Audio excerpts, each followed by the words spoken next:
On the news tonight, President Muhammadu Buhari honors former President Goodluck Jonathan and 43 others with service awards.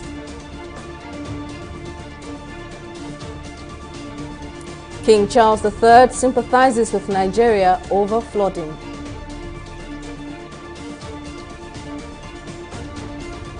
And APC presidential candidate Tinubu unveils renewed hope manifesto, promises to eliminate multiple foreign exchange regime and limit foreign borrowings. Many thanks for joining us on News Now. I am Simisola Ajikun.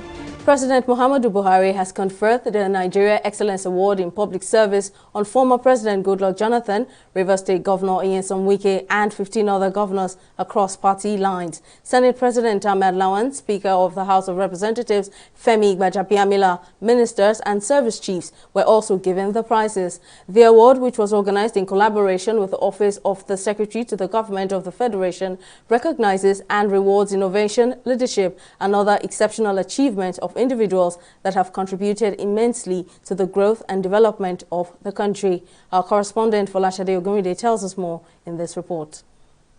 Here in this hall, 44 prominent Nigerians were recognized for their excellence in leadership, service, and humanitarianism. The Nigeria Excellence Award in Public Service, which is in its maiden edition, was conferred by President Muhammadu Buhari. Giving his remarks, President Buhari praised the recipients for their exceptional qualities. This is to put on record that this award is born out of empirical evidence of performance and not politics. This award is a recognition of the giant strides you have made towards the transformation of Nigeria, and you have consistently put hard work and dedication at the center of your initiatives. The 2022 recipients include former President Goodluck Jonathan, Nyesom Wike, Rivers State Governor, and Buba Mawa, Chairman of the National Drug Law Enforcement Agency, NDLEA. In his acceptance speech, former President Goodluck Jonathan called on the organizers to include more achievers drawn from the nation's local government in order to achieve inclusivity. We have 36 states, and out of 36 states, from the list, 16 governors are recognized this morning. Then I ask myself, out of the 774 local government chairmen, not even one is here with us. Mr. Senate President and Mr. Speaker, that shows that the National Assembly has some work to do. Probably we need to review and look at the structure and functions of the local government. I believe we need to do something about the local government structures in Nigeria. Because if the local governments are working, some of the challenges we're having, even including security challenges, at that level of government that is very close to the people, they would have been able to nip it at the board stage. Other recipients of the award are Senate President Ahmed Lawan, Speaker of the House of Representatives Femi Gbajabiamila, and the service chiefs. 16 state governors were also honored with the award. They include Yahaya Bello of Kogi State, Kebbi State Governor Atiku Bagudu, Dapo Abiodun of Ogun State, Ebonyi State Governor Dave Umahi, among others. On his part, Rivers State Governor, who was among the 16 governors conferred with the award, said the recognition will encourage excellent service and innovation in the country. It has nothing to do with politics. It has to do with achievement. And for me, that shows leadership. That they did not choose only those people who say, oh, because they belong to their own political party. That tells you this will give peer review mechanism. People begin to say, oh, if Rivers can do this, if social state can do this, I can equally do this. So it will spoil a lot of states. And it will be like a competition now that everybody says, look, I want to also be recognized. I want to enter into the history book of Award of Excellence as regards to public service. This maiden award, in collaboration with the Office of the Secretary to the Government of the Federation, recognizes and rewards innovation and leadership. Folashade Ogumide, TV360 News. King Charles III has written to President Muhammadu Buhari over the recent flooding in Nigeria, sympathizing with the country over the devastating incidents.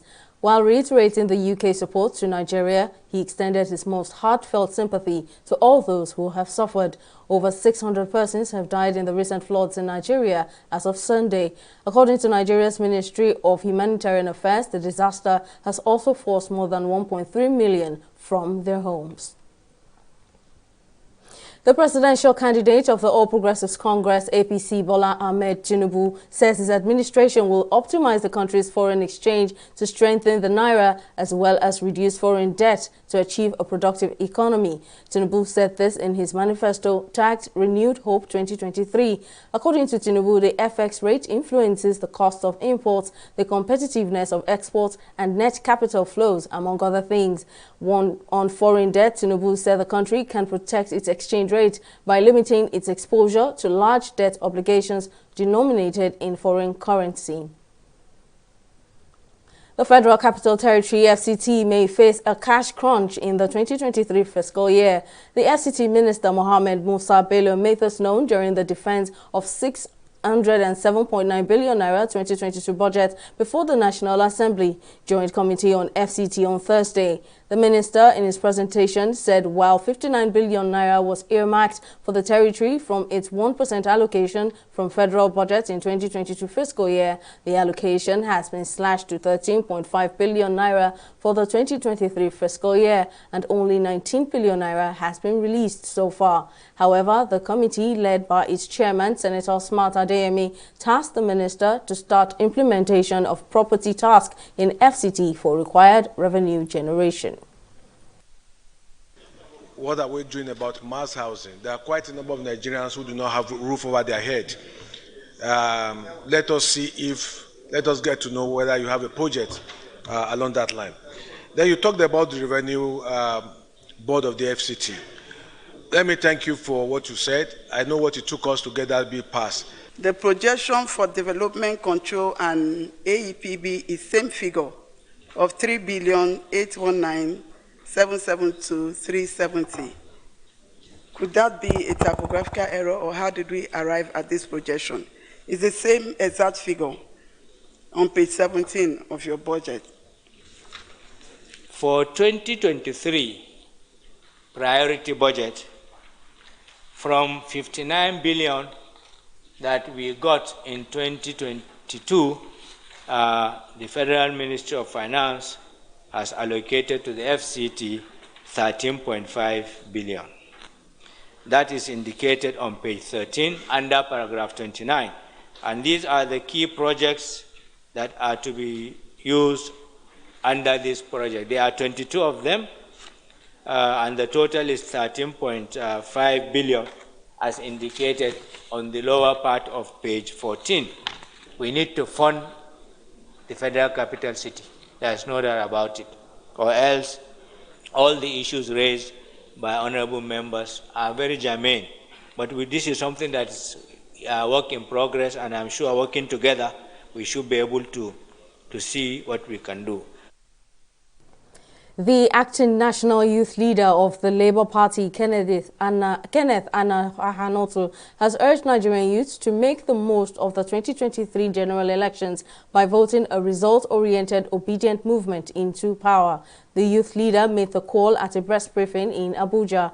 Ahanotu charged the youth to stand up and be counted in changing the negative narrative in the nation's political sphere. He cited the ugly development of the #EndSARS protest as one of such ill treatment meted out to the youths. Nigerians have gone through tough and rough times, ranging from bad leadership to almost collapsing economy.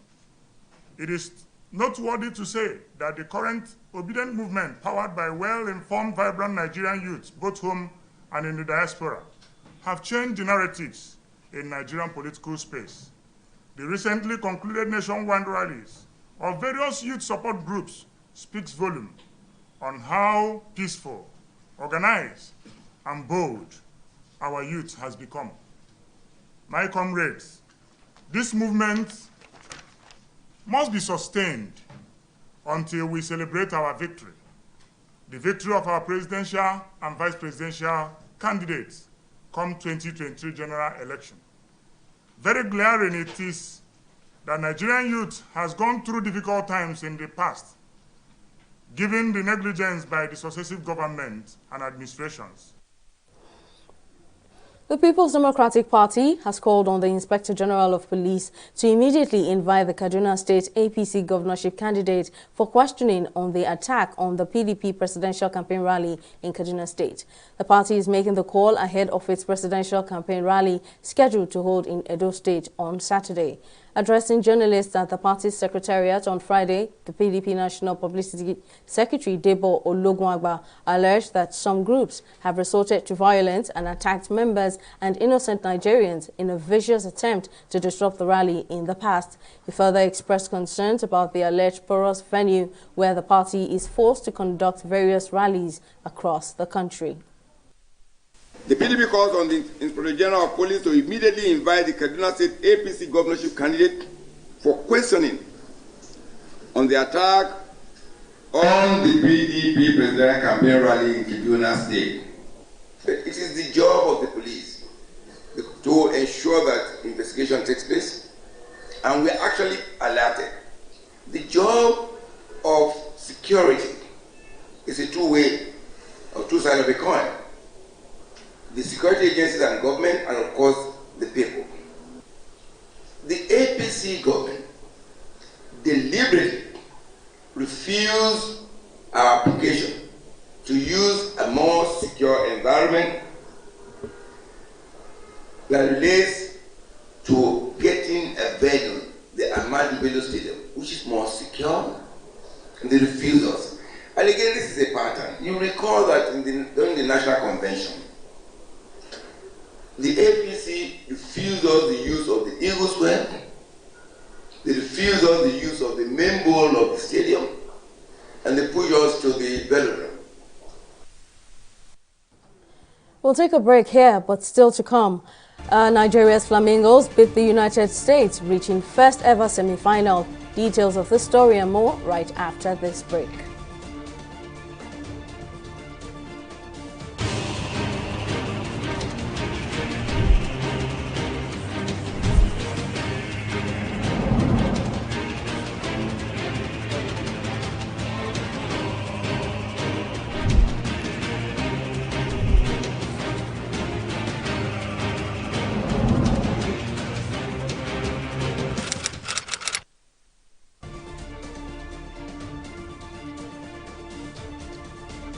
Welcome back. Now here is a recap of some of our top stories tonight. President Muhammadu Buhari has conferred the Nigeria Excellence Award in Public Service on former President Goodluck Jonathan, Rivers State Governor Nyesom Wike, and 15 other governors across party lines.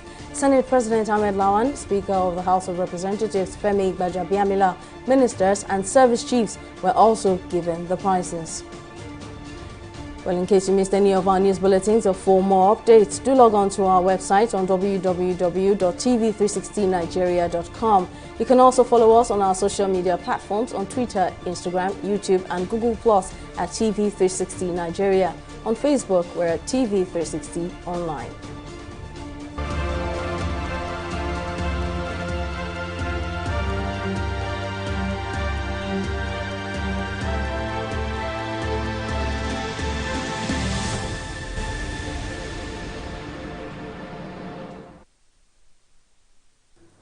In COVID updates, Spain has lifted all its remaining restrictions.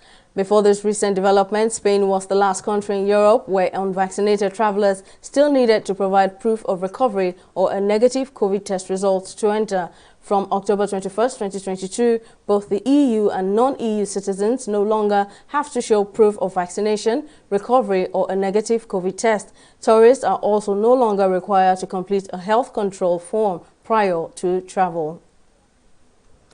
Indian vaccine maker Serum Institute of India has said it had to dump 100 million doses of their COVID-19 vaccine after they expired. Chief Executive Officer Ada Poonawalla said the firm stopped producing Covishield in December 2021 due to low demand. The world's largest vaccine maker has been making the local version of AstraZeneca's Vaxzevria jab. Covishield accounts for over 90% of the doses given in India. We'll take another break here and be back with more stories. Do stay with us.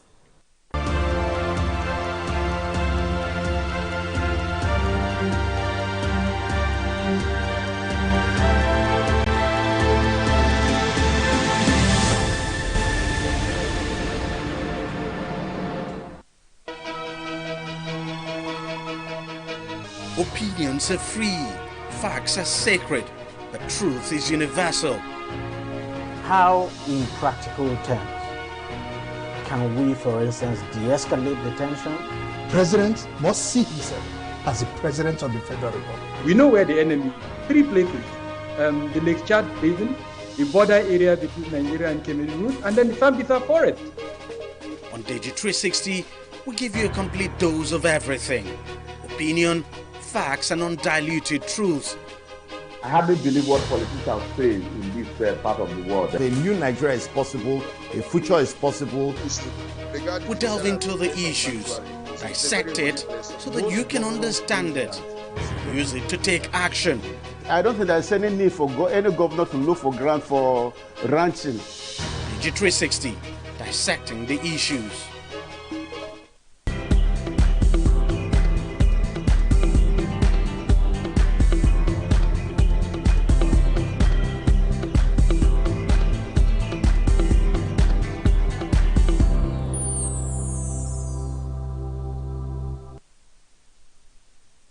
Welcome back. Mary Kano is on standby with business. Over to you now, Mary. Hello, welcome to Business News. Thank you, Semisola.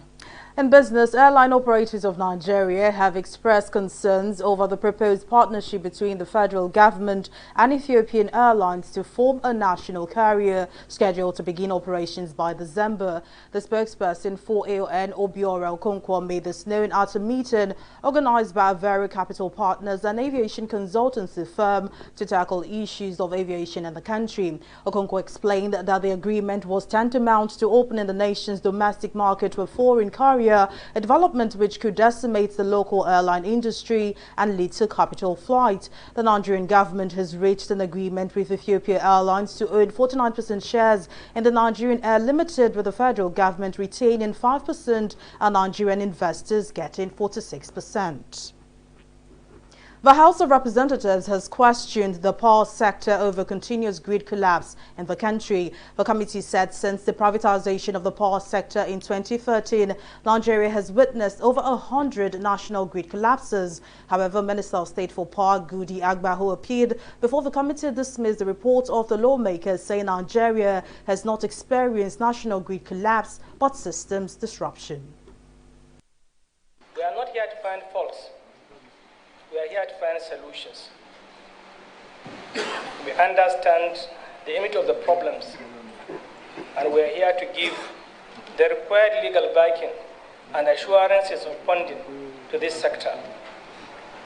So we expect to hear the truth, nothing but the truth from you. But blackouts can result from collapse as well as disruptions. But this one we have had this year, we've had 4 of them, but they have not been collapse, is disruption. And disruptions have been as a result of, there could be human factors, there could be equipment factors, there could be political factors, there could be other factors. For instance, sometime last month we had a blackout for a short while. It was due to, and we saw on social media, young men switching off the system. That's not the collapse. That's deliberate vandalization. In fact, it's sabotage. If you ask my opinion, it's sabotage. How can young men go and switch off, putting the nation in blackout? TCN, we have a capacity of 8,100 megawatts. At the highest we transmitted was on 1st March last year, where we transmitted 5,801 megawatts.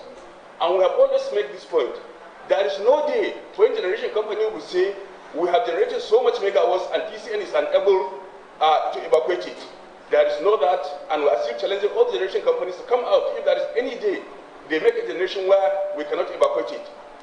The Committee on Power, pursuant to a motion in the House, has convened this investigative hearing to examine the causes of the repeated collapse of the national grid and the nationwide blackouts resulting from these incessant collapses. Following this hearing and other engagements with the industry operators, regulators, and varied stakeholders, the committee will make recommendations to the House of Representatives on legislative and other interventions to prevent future reoccurrence. This is an important assignment. We'll take a break now and return with stock market reports.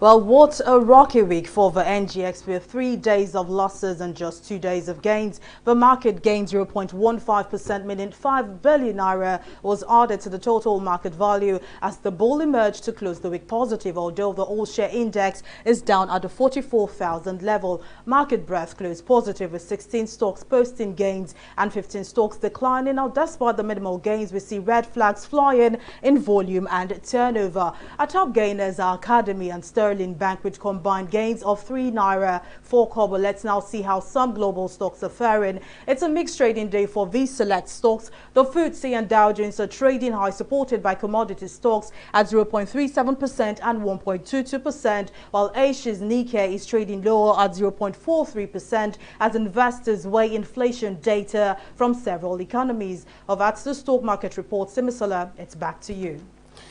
Thank you, Mary. Now, on the global scene, Kremlin spokesman Dmitry Peskov says Russian President Vladimir Putin has been open for negotiations with Ukraine from the very beginning, and nothing has changed in that regard. Speaking to newsmen on Friday, Peskov said President Putin had tried to initiate talks with both NATO and the United States even before the special military operation in Ukraine. This comes as Turkish President Recep Erdogan expressed optimism that Putin appeared to be much softer and more open to negotiations than in the past. Now in sports, Nigeria's Flamingos on Friday beat the U.S. to reach their first ever semi-final at the FIFA Under-17 Women's World Cup in India. The Flamingos won 4-3 on penalties after a 1-1 draw in 90 minutes of regulation time. On Wednesday, October 26, Nigeria will face the winner of the fourth quarterfinal between Colombia and Tanzania. Nigeria have never made it through to a semi-final at a FIFA Under-17 Women's World Cup. Score here, and they're into the last four.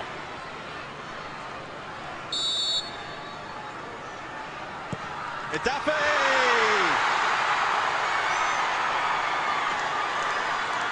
Nigeria are into the semi-finals of the 2022 FIFA Under-17 Women's World Cup.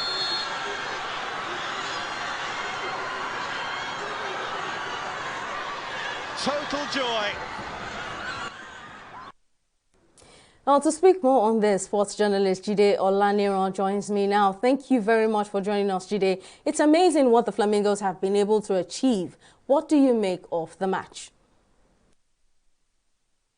Well, they've been able to do what the Super Falconets, I call them Super too, because they did their best during their time. They've been able to do that by, for the first time in the history of the championship, they're progressing into the semi-final. And I think that is a laudable achievement as far as I'm concerned for a team that has been, they've seen it all in terms of playing the qualifiers on the continent of Africa. And they have one of the best coaches that Nigeria can really throw up in terms of age grade competition. That's Coach Olorokere. Coach Olorokere, by the way, was one of the coaches that he's been in charge of team at the grassroots level. I know that he's been part of the Lagos State Football Association grassroots program, especially the women grassroots program. So I really am not surprised with what he's doing with the team. the championship in India. I think this is a good sign that this will definitely replicate some of the best thing we can think of when we begin to talk or begin to look at women football in Nigeria going forward. Now, from their performance so far, should we expect the same from the squad at the semi-finals? Well, I think that gradually I want to believe that in the semi-final they will overcome the kind of stage fright which I noticed. I saw the game against Germany, and that was their first game anyway. And afterwards, they were able to win. They were able to win their 2 consecutive games, and winning this quarterfinal game also against United States. You know, when you talk about United States, is one of the top countries when you talk about women football, and that is the reason why this particular victory is no mean feat.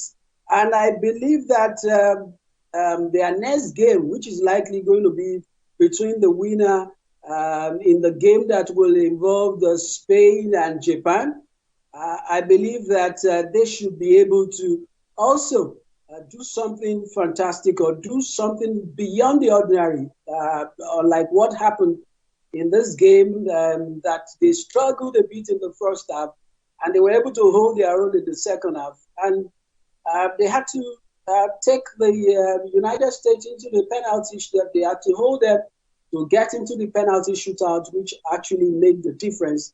And I believe that with what I saw, the mental strength of these young girls, I feel that they have what it takes to go all the way. Well, all the best to the Flamingos sports journalist, sports journalist Jide Olaniro. Thank you very much for your time and contribution. Well, that's our package this evening. Many thanks for watching. I am Simisola Adigun. Bye for now.